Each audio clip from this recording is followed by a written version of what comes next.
السلام علیکم ناظرین، امید کرتا ہوں آپ تمام لوگ خیر و عافیت سے ہوں گے۔ ہمارا آج کا ٹاپک امیری سے بروز قیامت بغیر ندامت کے کچھ حاصل نہ ہوگا۔ حضرت فضل بن ربیع بیان فرماتے ہیں کہ میں خلیفہ ہارون الرشید کے ساتھ حج کے لیے گیا۔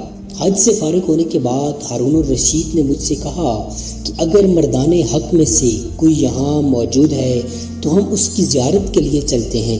میں نے کہا عبد الرزاق صنعانی موجود ہیں۔ ہارون نے کہا کہ چلو ان کی زیارت کے لیے چلتے ہیں۔ چنانچہ ہم عبد الرزاق صنعانی کی خدمت میں حاضر ہوئے۔ ملاقات کے بعد جب ہم واپس چلے تو راستے میں ہارون الرشید نے مجھ سے کہا کہ کوئی اور بزرگ بھی ہیں، تو میں نے ان سے کہا کہ حضرت سفیان بن عیانہ بھی موجود ہیں۔ چنانچہ ہارون الرشید اور میں ان کی خدمت میں حاضر ہو گئے۔ جب ان سے ملاقات کر کے واپس آ رہے تھے تو ہارون الرشید نے مجھے کہا کہ کسی اور بزرگ سے بھی میری ملاقات کراؤ۔ میرا دل مطمئن نہیں ہوا۔ میں نے عرض کیا کہ حضرت فضیل بن ایاس بھی موجود ہیں۔ چنانچہ ہم ان کی خدمت میں حاضر ہو گئے۔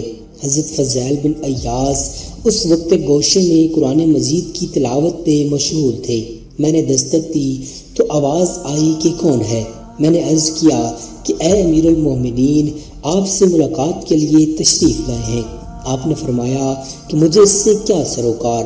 میں نے کہا کہ رسول اللہ صلی اللہ علیہ وآلہ وسلم کا فرمان ہے، کسی بندے کو لائق نہیں کہ اطاعت الہی میں خود کو ذلیل کرے۔ حضرت فضیل بن ایاس نے فرمایا کہ نبی کریم صلی اللہ علیہ وآلہ وسلم کا ارشاد حق ہے، لیکن رضائے الہی اس کے حضور میں دائمی عزت ہے۔ تم میری اس حالت کو ذلیل گمان کرتے ہو، حالانکہ میں اطاعت الہی میں اپنی عزت جانتا ہوں۔ یہ فرما کر فضیل بن ایاس نے دروازہ کھول دیا۔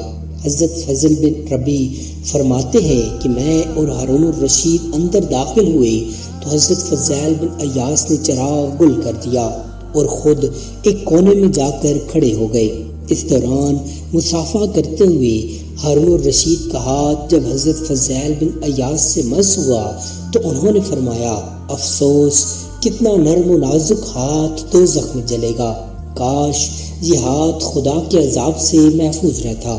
ہارون الرشید حضرت فضیل بن ایاس کی بات سن کر زاروں قطار رونے لگا اور بے ہوش ہو گیا۔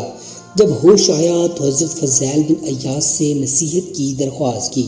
آپ نے فرمایا، اے امیر المومنین، تمہارے والد بزرگوار حضور نبی کریم صلی اللہ علیہ وآلہ وسلم کے چچا تھے۔